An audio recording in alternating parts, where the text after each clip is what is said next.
ಮಾಡಬೇಕು. ಹಾಲೆಲೂಯಾ. ನಾವು ಸಭೆಯಾಗಿ ಕೆಲವು ಸಂಗತಿಗಳನ್ನು ನಾವು ಮಾಡಬೇಕು. 2026ನೇ ವರ್ಷ ನಾವು ಊಹಿಸುವುದಕ್ಕಿಂತ ಒಂದು ವಿಶೇಷವಾದ ವರ್ಷವಾಗಿರುತ್ತದೆ. ಹಾಲೆಲೂಯಾ. 2026ನೇ ಇಸ್ವಿ 25ನೇ ಇಸ್ವಿಯಲ್ಲಿ ಈ ವರ್ಷದಲ್ಲಿ ನೀವೇನೇನು ಕಂಡಿದ್ದೀರೋ ಅದು ಬರುವ ವರ್ಷದಲ್ಲಿ ಬಹಳ ವ್ಯತ್ಯಾಸವಾಗಲಿಕ್ಕಿದೆ. ಯಾಕೆಂದರೆ ನಮ್ಮ ಪ್ರಪಂಚದ ಎಲ್ಲ ಕಾರ್ಯಗಳು ವೇಗವಾಗಿ ಬದಲಾವಣೆ ಆಗುತ್ತಾ ಇದೆ. ಹಾಲೆಲೂಯಾ. ಪ್ರಪಂಚದಲ್ಲಿ ಬಹಳ ವೇಗಗತಿಯಲ್ಲಿ ಟೆಕ್ನಾಲಜಿ ಬೆಳೆಯುತ್ತಾ ಇದೆ. ಹಾಗೆ ಬೇರೆ ಬೇರೆಯ ಸಂಗತಿಗಳು, ಹಿಡನ್ ಆದ ಅಜೆಂಡಗಳನ್ನು ಹೊಂದಿದಂತೆ ಎಷ್ಟೋ ನಾಯಕರು ಇಡೀ ಪ್ರಪಂಚವನ್ನು ಕಂಟ್ರೋಲ್ ಮಾಡಬೇಕು, ಪ್ರಪಂಚವನ್ನು ನಿಯಂತ್ರಿಸಬೇಕು, ಪಾಪ್ಯುಲೇಷನ್ ನಿಯಂತ್ರಿಸಬೇಕು. ಹೀಗೆ ಹಲವು ಸಂಗತಿಯೊಂದಿಗೆ ಈ ಪ್ರಪಂಚದಲ್ಲಿ ಇರುವಂಥ ನಾಯಕರುಗಳು ಪಣ ತೊಟ್ಟು ನಿಂತಿದ್ದಾರೆ. ಅದರ ಮಧ್ಯದಲ್ಲಿ ದೇವ ಮಕ್ಕಳಾದ ನಮಗೆ ದೇವರೊಂದು ಕರ್ತವ್ಯಗಳನ್ನು ಕೊಟ್ಟಿದ್ದಾನೆ. ಹಾಲೆಲೂಯಾ. ಹೌದು, ಪ್ರಪಂಚ ಹೇಗೇ ಬದಲಾಗುತ್ತಾ ಇರಬಹುದು, ಆದರೆ ನಾವು ಈ ವಾಕ್ಯದ ಕರ್ತವ್ಯಗಳನ್ನು, ವಾಕ್ಯವನ್ನೇ ನಾವು ನೆರವೇರಿಸುವಂಥ ಜನರಾಗಬೇಕು. ಹಾಲೆಲೂಯಾ. ಆ ನಿಮಿತ್ತವಾಗಿ ಕೆಲವು ಸಂಗತಿಗಳನ್ನು ನಿಮ್ಮ ಮುಂದೆ ಹಂಚಿಕೊಳ್ಳಲಿಕ್ಕಿದ್ದೇನೆ. ನಾವು AI ಯುಗದಲ್ಲಿದ್ದೇವೆ. AI ಮುಂದಿನ ದಿನಗಳಲ್ಲಿ ನನಗನ್ನಿಸ್ತದೆ AI ಪಾಸ್ಟರ್ಸ್ಗಳು ಬರ್ಬೋದು. ಹಾಲೆಲೂಯಾ. ಆರ್ಟಿಫಿಷಿಯಲ್ ಇಂಟೆಲಿಜೆನ್ಸ್ ಪಾಸ್ಟರ್ಸ್ಗಳು. ಈಗ ನಾನು ಅಥವಾ ಎಷ್ಟೋ ಜನ ಉತ್ತಮ ಈಗ ನನ್ನನ್ನು ಬಿಟ್ಟು ಬೇರೆ ಎಷ್ಟೋ ಜನ ಉತ್ತಮ ಸೇವಕರು ಭೂಲೋಕದಲ್ಲಿದ್ದಾರೆ, ದೊಡ್ಡ ದೊಡ್ಡ ಸೇವಕರಿದ್ದಾರೆ. ಅವರೆಲ್ಲರಿಗಿಂತ ಉತ್ತಮವಾದ ಪ್ರಸಂಗ ಮುಂದಿನ ವರ್ಷದಲ್ಲಿ ಒಂದು ವೇಳೆ AI ಮಾಡಬಹುದು. ಆದರೆ ಪ್ರಿಯ ದೇವ ಜನರೇ, ದೇವ ಮಕ್ಕಳಾದ ನಾವು ಹಾಲೆಲೂಯಾ ವಾಕ್ಯದಲ್ಲಿ ಓದುತ್ತೇವೆ, ಗಲಾತ್ಯ 5:25 ನಾವು ಆತ್ಮನಿಂದ ಜೀವಿಸುತ್ತಿರಲಾಗಿ ಆತ್ಮವನ್ನು ಅನುಸರಿಸಿ ನಡೆಯೋಣವಾಗಬೇಕು. ಹಾಲೆಲೂಯಾ. ಆತ್ಮ AI ಬರಬಹುದು. ನೀವು ಯೂಟ್ಯೂಬ್ನಲ್ಲಿ ಹಾಲೆಲೂಯಾ ಎಷ್ಟೆಷ್ಟು ದೊಡ್ಡ ದೊಡ್ಡ ಸಂದೇಶಗಳು AI ಅಥವಾ ಬೇರೆ ಬೇರೆ ವಿಧಗಳಿಂದ ಕೇಳಬಹುದು. ಆದರೆ ನಮಗೆ ಗೊತ್ತಿರಲಿ, ಆತ್ಮನಿಂದ ಜೀವಿಸುತ್ತಿರುವಂಥ ನಾವುಗಳು ಆತ್ಮನ ಅನುಸರಿಸಿ ನಡೆಯುವವರಾಗಬೇಕು. ಹಾಲೆಲೂಯಾ. ಹಾಲೆಲೂಯಾ. ಇವತ್ತು ನಾವು ಈ ಒಂದು ಹೊಸ ತಂತ್ರಜ್ಞಾನದ ಯುಗದಲ್ಲಿ ಜೀವಿಸುವಾಗ ಮೊದಲದಾಗಿ ಸಭೆಯಾಗಿ ನಾವು ಮಾಡಬೇಕಾದದ್ದು ಆತನ ಚಿತ್ತವನ್ನು ಅನುಸರಿಸಿ ನಡೆಯುವವರಾಗಬೇಕು. ಹಾಲೆಲೂಯಾ. ನಮ್ಮ ಕರ್ತವ್ಯ ಅದು. ಯೇಸು ಸ್ವಾಮಿ ನಮಗೆ ಹೇಳಿಕೊಟ್ಟಂಥ ಒಂದು ಸತ್ಯ ಅದು. ನೀವು ದೇವರನ್ನು ಅಥವಾ ಆತನನ್ನು ಮೆಚ್ಚುಗೆಯ ಮಕ್ಕಳಾಗಿ ಜೀವಿಸಬೇಕಾದರೆ ನಾವು ವಿಶ್ವಾಸಿಗಳಾಗಿ ಆತನ ಚಿತ್ತವನ್ನು ಅನುಸರಿಸಿ ನಡೆಯುವವರಾಗಬೇಕು. ಹಾಲೆಲೂಯಾ. ಚಿತ್ತವನ್ನು ಅನುಸರಿಸಿ ನಡೆಯಬೇಕು. ಭಕ್ತನು ಹೇಳ್ತಾನೆ 40ನೇ ಕೀರ್ತನೆ 8ನೇ ವಚನದಲ್ಲಿ, ನನ್ನ ದೇವರೇ ನಿನ್ನ ಚಿತ್ತವನ್ನು ಅನುಸರಿಸುವುದೇ ನನ್ನ ಸಂತೋಷವು. ಇವತ್ತು ನಾವು ಸಹ ಹೇಳಬೇಕು, ದೇವರೇ ನಿನ್ನ ಚಿತ್ತವನ್ನು ಹಾಲೆಲೂಯಾ ಅನುಸರಿಸಿ ನಡೆಯುವುದೇ ನನ್ನ ಸಂತೋಷ. ಬರುವ ವರ್ಷದಲ್ಲಿ ನಾವು ಕಾಲಿಡುತ್ತಾ ಇದ್ದೇವೆ. ಇನ್ನು ಕೆಲವೇ ನಿಮಿಷಗಳಲ್ಲಿ ಆ ವರ್ಷದ ಪ್ರಾರಂಭದಿಂದ ನಾವು ಏನು ಮಾಡೋಣ, ನಮ್ಮ ಜೀವಿತದಲ್ಲಿ ಕರ್ತನ ಚಿತ್ತವನ್ನು ನೆರವೇರಿಸುವುದೇ ನಮ್ಮ ಜೀವಿತದ ಸಂತೋಷವಾಗಿರಲಿ. ಹಾಲೆಲೂಯಾ. ಆತನ ಹೇಳಿದಂಥ ಮಾರ್ಗ, ಆಜ್ಞಾ ವಿಧಿಗಳನ್ನು ಪಾಲಿಸುವುದೇ ನಮ್ಮ ಸಂತೋಷವಾಗಿರಲಿ. ಪ್ರಿಯರೇ, 143ನೇ ಕೀರ್ತನೆ 10ನೇ ವಚನ ಹೀಗೆ ಓದ್ತೇವೆ. ಕೀರ್ತನೆಗಾರನು ಹೇಳ್ತಾನೆ, ನಿನ್ನ ಚಿತ್ತದಂತೆ ನಡೆದುಕೊಳ್ಳುವುದನ್ನು ನನಗೆ ಕಲಿಸು, ನನ್ನ ದೇವರು ನೀನಲ್ಲವೋ. ಶುಭಕಾರಿಯಾಗಿರುವ ನಿನ್ನ ಆತ್ಮನು ನನ್ನನ್ನು ಮಟ್ಟ ನೆಲದಲ್ಲಿ ನಿಲ್ಲಿಸಲಿ ಎಂಬುದಾಗಿ, ನಿನ್ನ ಚಿತ್ತದಂತೆ ನಡೆದುಕೊಳ್ಳುವುದನ್ನು ನನಗೆ ಕಲಿಸು ಎಂಬುದಾಗಿ ಭಕ್ತನು ಪ್ರಾರ್ಥನೆ ಮಾಡ್ತಾ ಇದ್ದಾನೆ. ಅಂದರೆ ಭಕ್ತನಿಗೆ ಗೊತ್ತು, ನಾವು ಆಟೋಮೆಟಿಕ್ ಆಗಿ ಆತನ ಚಿತ್ತದಲ್ಲಿ ನಾವು ಚಿತ್ತವನ್ನು ನಡೆಸಿಕೊಂಡು ನಾವು ಪಾಲಿಸಿಕೊಂಡು ಜೀವಿಸಲು ನಮಗೆ ಸಾಧ್ಯವಿಲ್ಲ. ನಮಗೆ ದೇವರ ಸಹಾಯ ಬೇಕು. ಹಾಲೆಲೂಯಾ. ನಾವು ಆಟೋಮೆಟಿಕ್ ಆಗಿ ನಮ್ಮ ಜ್ಞಾನದಿಂದ ನಡೀಲಿಕ್ಕೆ ಆಗೋದಿಲ್ಲ. ಆದರೆ ಭಕ್ತನು ಏನು ಮಾಡ್ತಿದ್ದಾನೆ, ದೇವರೇ ನಿನ್ನ ಚಿತ್ತದಂತೆ ನಡೆದುಕೊಳ್ಳುವುದನ್ನು ನನಗೆ ಕಲಿಸು, ನನ್ನ ದೇವರು ನೀನಲ್ಲವೋ ಎಂಬುದಾಗಿ ಪ್ರಾರ್ಥನೆ ಮಾಡ್ತಾ ಇದ್ದಾನೆ. ಹಾಲೆಲೂಯಾ. ಹೌದು ಪ್ರಿಯರೇ, ಇವತ್ತು ನಾವು ಕರ್ತನ ಸನ್ನಿಧಾನದಲ್ಲಿ ಕೇಳಿಕೊಳ್ಳು, ದೇವರೇ ನಿನ್ನ ಚಿತ್ತದಂತೆ ನಡೆಯುವುದನ್ನು ನನಗೆ ಕಲಿಸು. ಬರೀ ಅದು ಮಾತ್ರವಲ್ಲ, ದೇವರ ಚಿತ್ತವು ಭೂಲೋಕದಲ್ಲಿ ನೆರವೇರಲಿ ಎಂಬುದಾಗಿ ಪ್ರಾರ್ಥನೆ ಮಾಡುವ ಜನರು ನಾವಾಗಬೇಕು.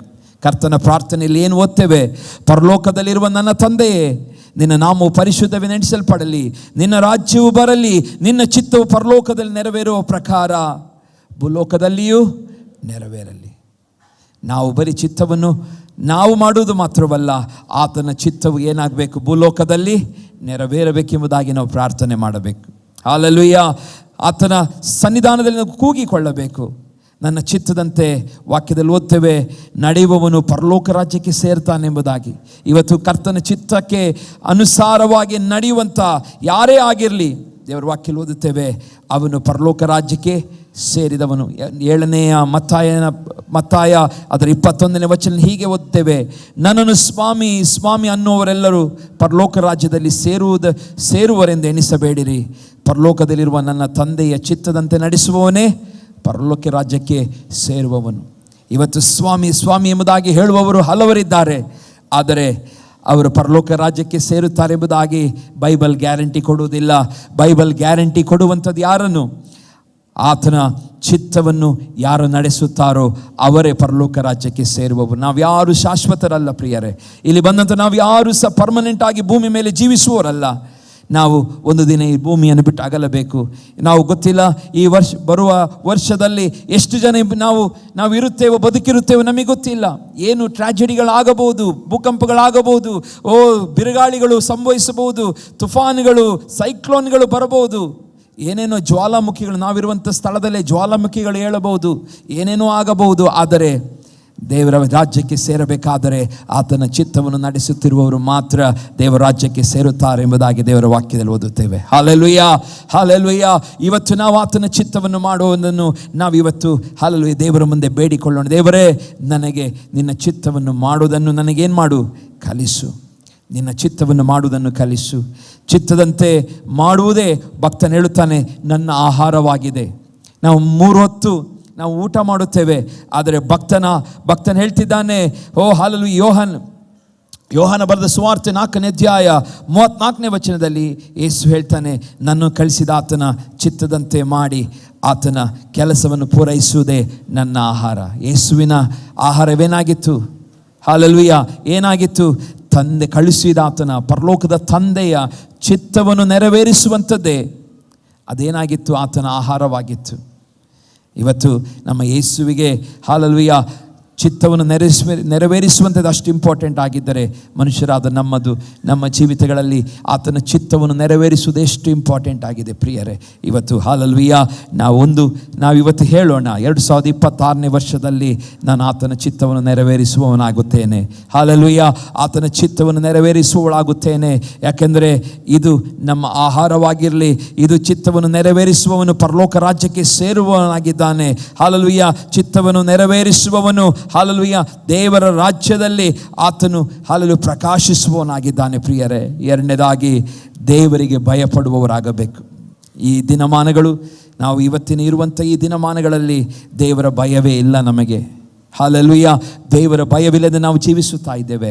2026ನೇ ಆ ವರ್ಷದಲ್ಲಿ ನಾವು ದೇವರಲ್ಲಿ ಪ್ರಾರ್ಥನೆ ಮಾಡೋಣ, ದೇವರೇ, ನಾನು ನಿನಗೆ ಭಯಪಟ್ಟು ನಾನು ಜೀವಿಸುತ್ತೇನೆ. ಹಲ್ಲೆಲೂಯಾ, ದೇವರೇ, ನಾನು ನಿನಗೆ ಭಯಪಟ್ಟು ಜೀವಿಸುತ್ತೇನೆ. ದೇವರಿಗೆ ಭಯಪಡುವುದರ ಗುರುತುಗಳು ಯಾವುದು? ಪರಿಶುದ್ಧತೆಯಾಗಿದೆ, ದೇವರನ್ನು ಗೌರವಿಸುವಂಥದ್ದು, ಆಳವಾದ ಗೌರವವನ್ನು ಹೊಂದಿಕೊಳ್ಳುವಂಥದ್ದು, ಪಾಪವನ್ನು ದ್ವೇಷಿಸುವಂಥದ್ದು. ಹಲ್ಲೆಲೂಯಾ, ದೇವರ ಮುಂದೆ ತಗ್ಗಿಸಿಕೊಂಡು ನಾವು ಜೀವಿಸುವಂಥದ್ದು. ಹಲ್ಲೆಲೂಯಾ, ಪರಿಶುದ್ಧತೆಯಲ್ಲಿ ಜೀವಿಸುವಂಥದ್ದೇ ಹಲ್ಲೆಲೂಯಾ ನಾವು ದೇವರಿಗೆ ಭಯಪಡುವಂಥ ಸೂಚನೆಗಳು, ಗುರುತುಗಳಾಗಿದೆ. ಇವತ್ತು ನಾವು ಪರಿಶುದ್ಧತೆಯಲ್ಲಿ ಜೀವಿಸುತ್ತಾ ಇಲ್ಲ ಅಂತ ಹೇಳಿದರೆ ಅದರ ಅರ್ಥ ಏನು? ನಾನು ದೇವರನ್ನು ಏನು ಮಾಡ್ತಾ ಇಲ್ಲ, ದೇವರನ್ನು ಭಯಪಟ್ಟು ನಾನು ಜೀವಿಸುತ್ತಾ ಇಲ್ಲ, ದೇವರಿಗೆ ನಾವು ಭಯಪಡುತ್ತಾ ಇಲ್ಲ. ಆಳವಾದ ಗೌರವ ನಾವು ಕರ್ತನಿಗೆ ಹೊಸ ವರ್ಷದಲ್ಲಿ ನಾವು ತೋರಿಸೋಣ. ಪ್ರಾರಂಭದಿದ್ದಲ್ಲೇ ಲೆಟ್ ಅಸ್ ಆತನಿಗೆ ಸಲ್ಲಬೇಕಾದಂಥ ರೆವರೆನ್ಸನ್ನು, ಆತನಿಗೆ ಸಲ್ಲಬೇಕಾದಂಥ ಗೌರವವನ್ನು, ಆತನಿಗೆ ಸಲ್ಲಬೇಕಾದ ನಾವು ಆದರ್ ಎಂಬುದಾಗಿ ನಾವು ಹಿಂದಿಯಲ್ಲಿ ಹೇಳ್ತೇವೆ, ಆ ಗೌರವವನ್ನು ನಾವು ಆತನಿಗೆ ಸಲ್ಲಿಸೋಣ ಪ್ರಿಯರೇ. ಪ್ರಸಂಗಿ 12:13 ಹೀಗೆ ಓದ್ತೇವೆ, ವಿಷಯವು ತೀರಿತು, ಎಲ್ಲವೂ ಮುಗಿದು ಹೋಯಿತು. ದೇವರಿಗೆ ಭಯಪಟ್ಟು ಆತನ ಆಜ್ಞೆಗಳನ್ನು ಕೈಕೊಳ್ಳುವ ಮನುಷ್ಯರೆಲ್ಲರ ಕರ್ತವ್ಯವು ಯಾವುದು?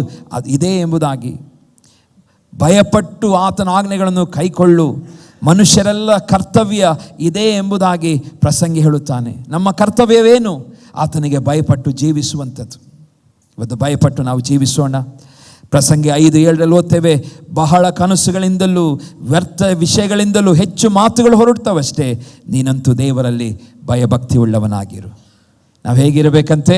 ವ್ಯರ್ಥ ಮಾತುಗಳು ಆಡುವಂಥ ಸಮಯಗಳು ಬರುತ್ತದೆ. ಎಷ್ಟೋ ನಾವು ಗುಂಪು ಗೂಡಿ ಮಾತನಾಡುತ್ತೇವೆ, ಹರಟೆಯನ್ನು ಹೊರಡುತ್ತೇವೆ.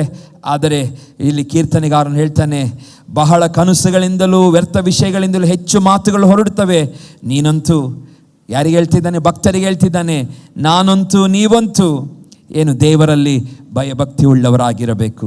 ಹಲ್ಲೆಲೂಯಾ. ಈ ವರ್ಷ ನಾವೆಲ್ಲರೂ ಹೇಗಿರೋಣ? ದೇವರಿಗೆ ಭಯಭಕ್ತಿಯನ್ನು ತೋರಿಸುತ್ತಾ ನಾವು ಜೀವಿಸೋಣ. ಹಲ್ಲೆಲೂಯಾ. ನಾವು ಧರ್ಮೋಪದೇಶ ಕಾಂಡ 6ನೇ ಅಧ್ಯಾಯ 2ನೇ ವಚನ ಹೀಗೆ ಓದ್ತೇವೆ. ಧರ್ಮೋಪದೇಶ ಕಾಂಡ 6ನೇ ಅಧ್ಯಾಯ 2ನೇ ವಚನ, ನೀವು ನಿಮ್ಮ ಪೌತ್ರಾದಿ ಸಂತತಿಯವರು ಜೀವಮಾನದಲ್ಲೆಲ್ಲ ನಿಮ್ಮ ದೇವರಾದ ಯೆಹೋವನಲ್ಲಿ ಭಯಭಕ್ತಿಯುಳ್ಳವರಾಗಿದ್ದುಕೊಂಡು ನಾನು ಈಗ ಬೋಧಿಸುವ ಆಜ್ಞಾ ವಿಧಿಗಳನ್ನೆಲ್ಲ ಅನುಸರಿಸಬೇಕೆಂದು ನೀವು ಬಹುಕಾಲ ಬಾಳಬೇಕೆಂದು ಇವುಗಳನ್ನು ಆಜ್ಞಾಪಿಸುತ್ತೇನೆ. ದೇವರು ತನ್ನ ಜನರಿಗೆ ಹೇಳ್ತಿದ್ದಾನೆ, ನಿಮ್ಮ ಪುತ್ರ ಮತ್ತು ಪೌತ್ರಾದಿ ಸಂತತಿಯವರು ಜೀವಮಾನದಲ್ಲೆಲ್ಲ ದೇವರಿಗೆ ಏನಾಗಿರ್ಬೇಕಂತೆ? ಭಯಭಕ್ತಿಯುಳ್ಳವರಾಗಿದ್ದುಕೊಂಡು ನಾನು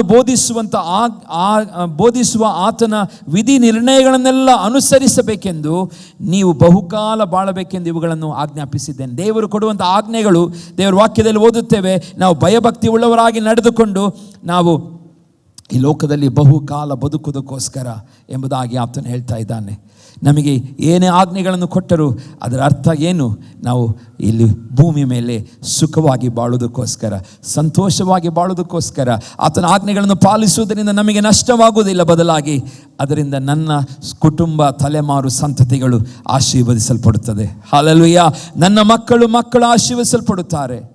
ನಮ್ಮ ವೈಯಕ್ತಿಕ ಜೀವಿತವು ಬ್ಲೆಸ್ ಆಗುತ್ತದೆ. ಕಾಣದ ಆತನ ಕೈಗಳು ನಮ್ಮನ್ನು ಪ್ರೊಟೆಕ್ಟ್ ಮಾಡುತ್ತದೆ ಪ್ರಿಯರೇ. ಹಲ್ಲೆಲೂಯಾ. ಹೌದು, ನಾವು ಕರ್ತನಲ್ಲಿ ಭಯಭಕ್ತಿ ಉಳ್ಳವರಾಗೋಣ. ಭಯಭಕ್ತಿ ಉಳ್ಳವಂಥವನು, ದೇವರ ಭಯ ಪಾಪ ದ್ವೇಷವನ್ನುಂಟು ಮಾಡುತ್ತದಂತೆ. ದೇವರ ಭಯ ಪಾಪ ದ್ವೇಷವನ್ನುಂಟು ಮಾಡುತ್ತದೆ. ಅದು ಕೀರ್ತನೆಗಳನ್ನು ನಾನು ಸಮಯವಾಗ್ತಾ ಬಂತು, ಹಾಗಾಗಿ ಇಲ್ಲಿ ಎಕ್ಸ್ಪ್ಲೇನ್ ಮಾಡೋದಿಲ್ಲ. ಆದರೆ ದೇವರಲ್ಲಿ ಭಯ ಪಡುವವನು ಅವನೇನು ಮಾಡ್ತಾನೆ? ಮೊದಲದಾಗಿ ಪಾಪ ದ್ವೇಷವನ್ನು ಆತನು ಮಾಡುತ್ತಾನೆ. ದೇವರ ಭಯ ಜ್ಞಾನಕ್ಕೆ ಮೂಲ. ದೇವರ ಭಯ ನಮ್ಮ ಜ್ಞಾನಕ್ಕೆ ಮೂಲವಾಗಿದೆ. ನಾವು ಜ್ಞಾನೋಕ್ತಿಗಳು 1:7 ಓದ್ತೇವೆ, ಯೆಹೋವನ ಭಯವೇ ತಿಳುವಳಿಕೆಗೆ ಮೂಲ, ಮೂರ್ಖರಾದರೂ ಜ್ಞಾನವನ್ನು ಶಿಕ್ಷೆಯನ್ನು ಅಸಡ್ಡೆ ಮಾಡುವರು. ಒಂದು ವೇಳೆ ಈ ವರ್ಷದಲ್ಲಿ ನಿಮಗೆ ಕೆಲವೊಂದು ಸಾರಿ ಏನಾದರೂ ಶಿಕ್ಷೆ ಆಗಿದ ಅನುಭವದಲ್ಲಿ ಏನಾದರೂ ಒಂದು ಸಂಭವಿಸಿರ್ಬೋದು. ಹಲ್ಲೆಲೂಯಾ. ವಾಕ್ಯದಲ್ಲಿ ಓದ್ತೇವೆ, ನೀನು ಯೆಹೋವನಿಗೆ ಭಯಪಟ್ಟು ತಿಳುವಳಿಕೆಯನ್ನು ಹೊಂದಿಕೊಂಡಿರೋದಾದರೆ ಆ ಬಂದಂಥ ಸಮಸ್ಯೆಯಿಂದ ನೀನೇನು ಕಲಿತುಕೊಳ್ತಿ? ಪಾಠವನ್ನು ಕಳೆದುಕೊಳ್ಳುತ್ತಿ. ಹಲ್ಲೆಲೂಯಾ. ಈ ವರ್ಷದಲ್ಲಿ ಏನೇ ಸಮಸ್ಯೆಗಳು ಬಂದು ಎದುರಿಸಿ ನೀನು ಜಯಿಸಿರುವುದಾದರೆ ಅದರ ಹಿಂದೆ ಒಂದು ಉದ್ದೇಶವಿದೆ. ಅದು ನಮ್ಮನ್ನು ಸರಿಪಡಿಸುವುದಕ್ಕೋಸ್ಕರ, ನಮ್ಮನ್ನು ಇನ್ನೂ ಕರ್ತನ ಬಳಿಗೆ ನಡೆಸುವುದಕ್ಕೋಸ್ಕರ. ಇವತ್ತು ನಾವು ಆ ಪಾಠವನ್ನು ನಾವು ಕಲಿತುಕೊಳ್ಳೋಣ. ಯಾವಾಗ ಯೆಹೋವನಲ್ಲಿ ದೇವರಲ್ಲಿ ಭಯಭಕ್ತಿ ಉಳ್ಳವರಾಗಿ ನಾವು ಜೀವಿಸುತ್ತೇವೋ, ನಮಗೆ ಆ ಜ್ಞಾನ, ಆ ದೇವರು ಕೊಡುವಂಥ ಜ್ಞಾನದಿಂದ ನಾವು ಜೀವಿಸಿ ನಾವು ಸಕ್ಸಸ್ಸನ್ನು ಕಾಣುವ ಹಾಗೆ ದೇವರು ಸಹಾಯವನ್ನು ಮಾಡುತ್ತಾನೆ.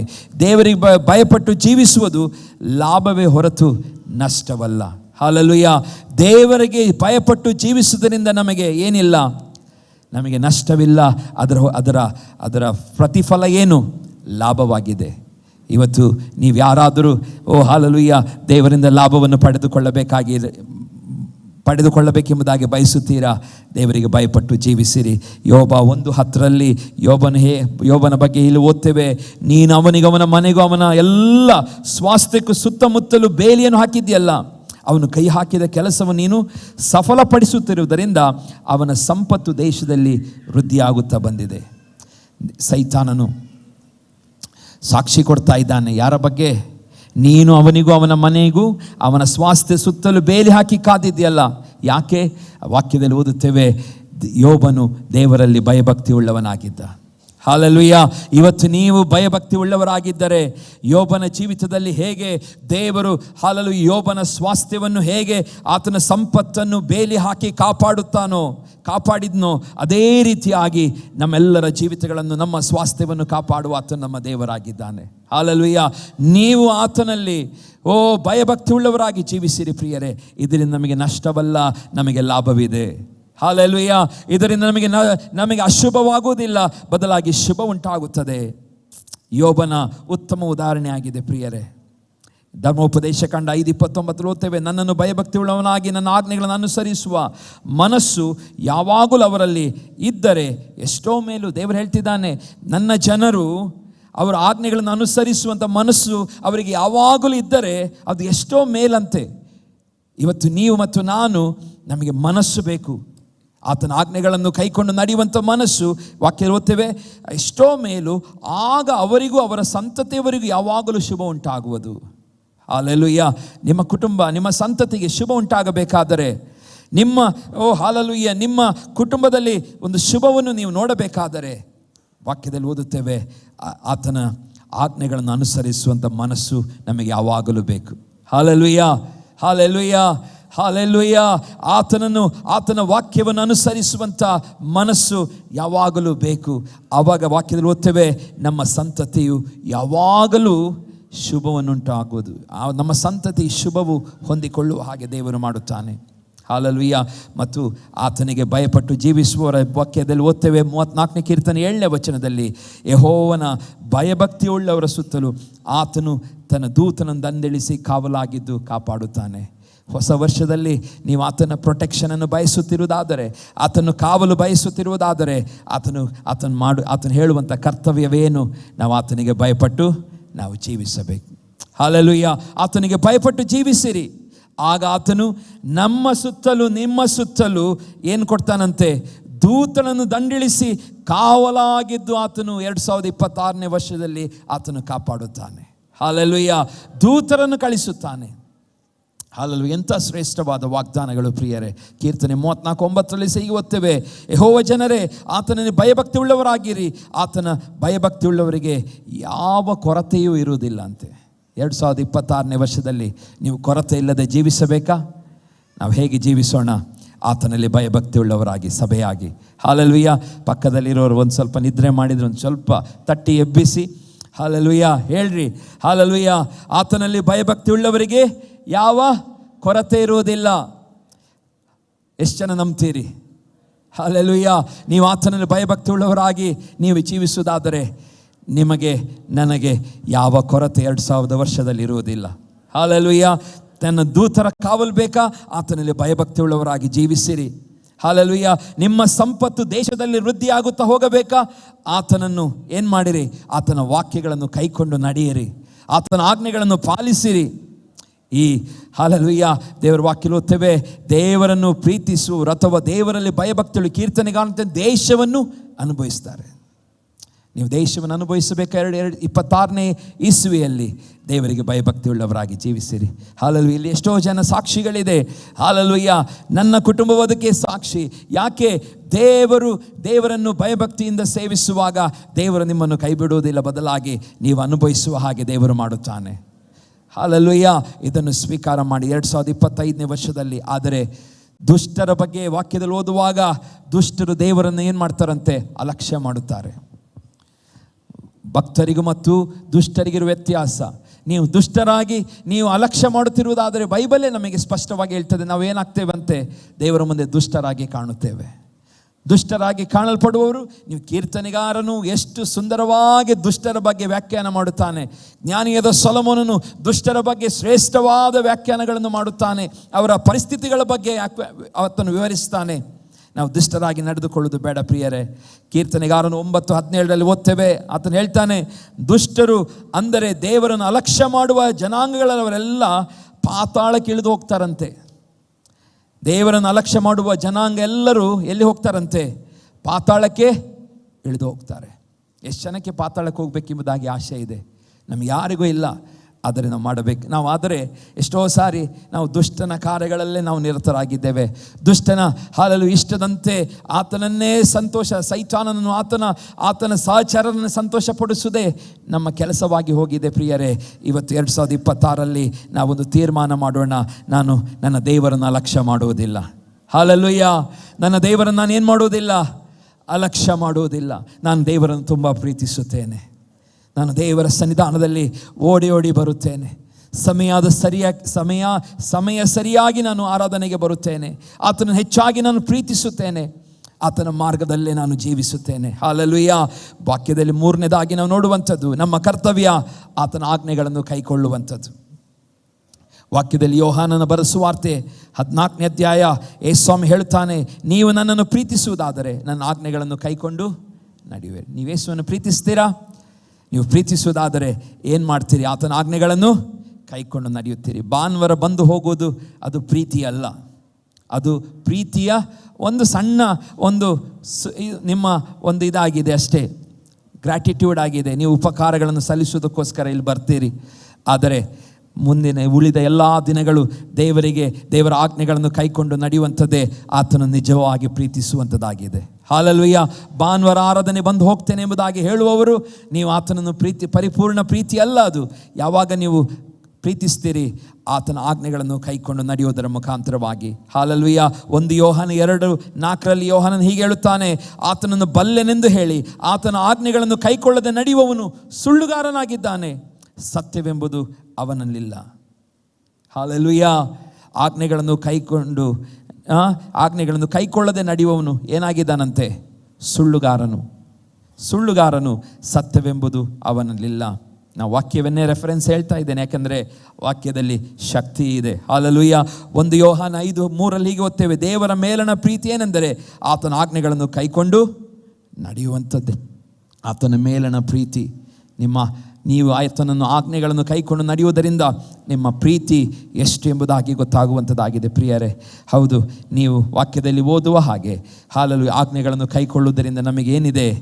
ಲಾಭವಿದೆ, ಬಿಟ್ಟರೆ ಅದರಿಂದ ನಷ್ಟವಿಲ್ಲ. 4ನೇದಾಗಿ, ದೇವರು ಸೇವಕನನ್ನು ಹೇಳಿದ ಮಾತನ್ನು ಹೇಳಿದಂತೆ ಮಾಡುವಂಥದ್ದು. ದೇವರ ಸೇವಕರು ಹೇಳಿದಂತೆ ನಡೆದುಕೊಳ್ಳುವಂಥದ್ದು, ಮಾಡುವಂಥದ್ದು, ಅದು ಬಹಳ ಪ್ರಾಮುಖ್ಯವಾದದ್ದು. 2026ನೇ ವರ್ಷದಲ್ಲಿ ಇಲ್ಲಿ ಬಂದಂಥ ಎಲ್ಲ ನಮ್ಮ ಪ್ರಿಯ ದೇವಜನರೇ, ಹಾಲೆಲೂಯ, ನಾನಾಗಲಿ ಯಾರೇ ಸೇವಕರು ಏನು ಹೇಳುತ್ತಾರೋ ಅದನ್ನು ಮಾಡುವವರಾಗಿರಿ. ಹಾಲೆಲೂಯ.